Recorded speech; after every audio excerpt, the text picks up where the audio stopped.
guess you've seen that sign enough times, haven't you?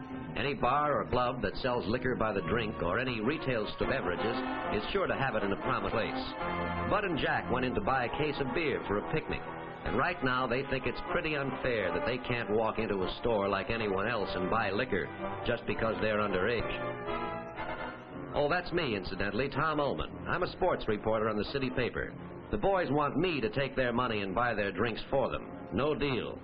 Maybe it'd be a good idea if I told them a little something about why that sign is in the window and why they should be glad it is there. For anybody who fools around with this, adult or minor, is playing with dynamite. I decided to tell these boys about Paul, Jim, and Tip. I guess you could say Paul started it all, but it wasn't all his fault, actually. You see, he was just too good a musician for his age. He played in dance bands with older fellows, and they taught him things he'd be better off not knowing.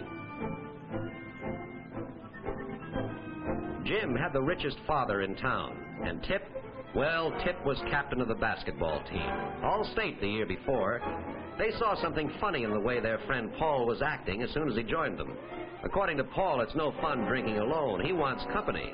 The other boys have never tasted liquor before, so they have to be dared into it. That first drink isn't very enjoyable, I can tell you. It burns your insides and it makes your eyes water. Tip refused the drink. He said he was in training and basketball meant too much to him. But that isn't good enough for his friends. He has to be a sport. You'd be surprised at how little it takes to get you tight that first time. That's true with adults, but at high school age, even though your mind seems mature, your body isn't, and alcohol is a violent narcotic.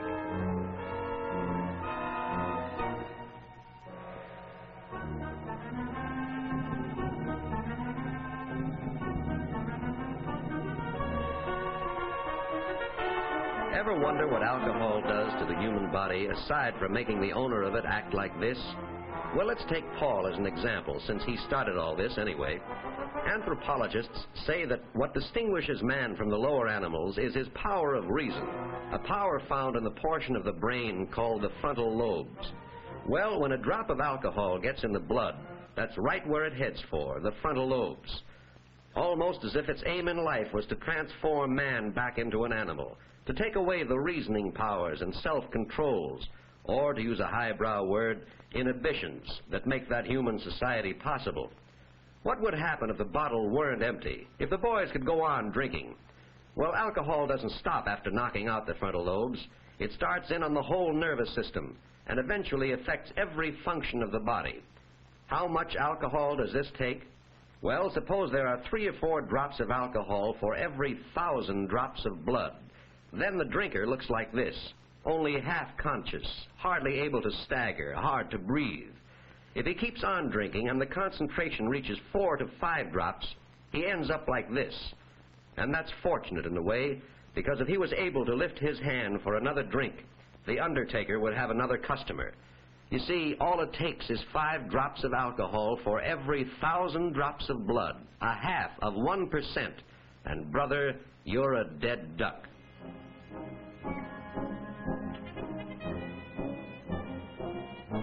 Well, that first night was the start. Paul, Jim, and Tip took to drinking together. Jim's father gave him plenty of money, and Jim kept them in liquor.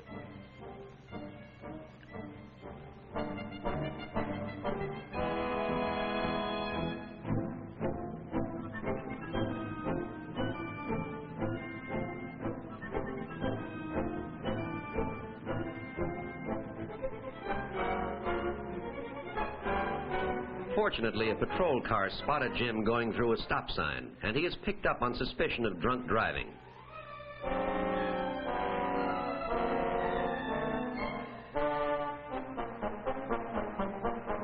Jim's father was summoned to the station, and because this was Jim's first offense, was successful in having Jim released, following a severe warning. In the meantime, Tip's playing went from bad to worse, and then came a day that Tip would like to forget, but one he'll remember all his life.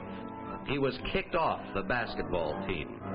But his 2 good friends were there to console him, and they were sure a drink would make him feel better. Well, the alcohol story usually runs to a pattern. The boys were drinking more and more, depending on liquor to get them through the day. Even dates were no fun anymore without a bottle.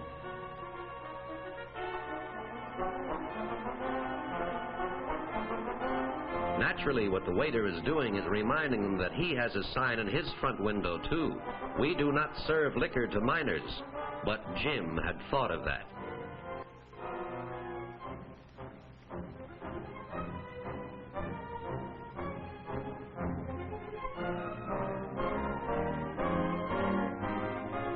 Jim's date, Judy, had never tasted liquor before, but like dope addicts, one drinker can't stand the sight of somebody not drinking.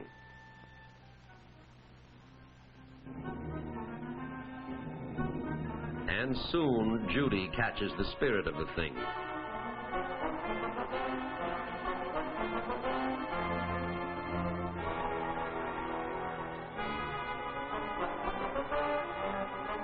The waiter has a right to be sore. He'll give the club a bad name, he says, and he boots them all out. He wants to keep his license.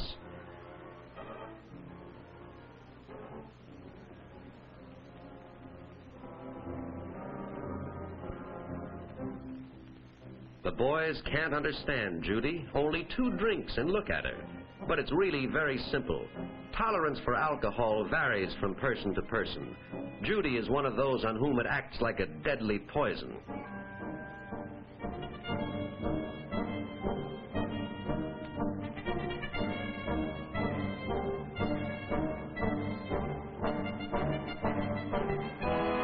And on someone who has never used it before, the effect is a lot more violent. Jim himself is in no shape to drive.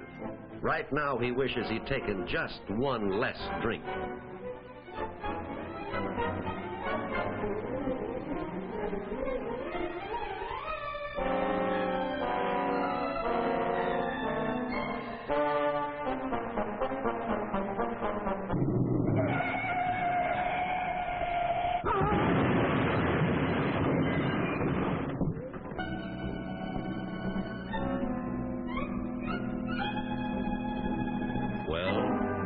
The result.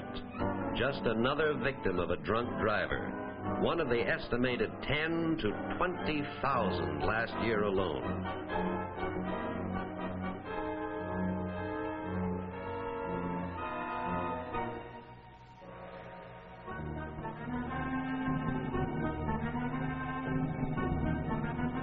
Jim failed a few tests in high school after he started drinking, but he never failed a test as serious as this one.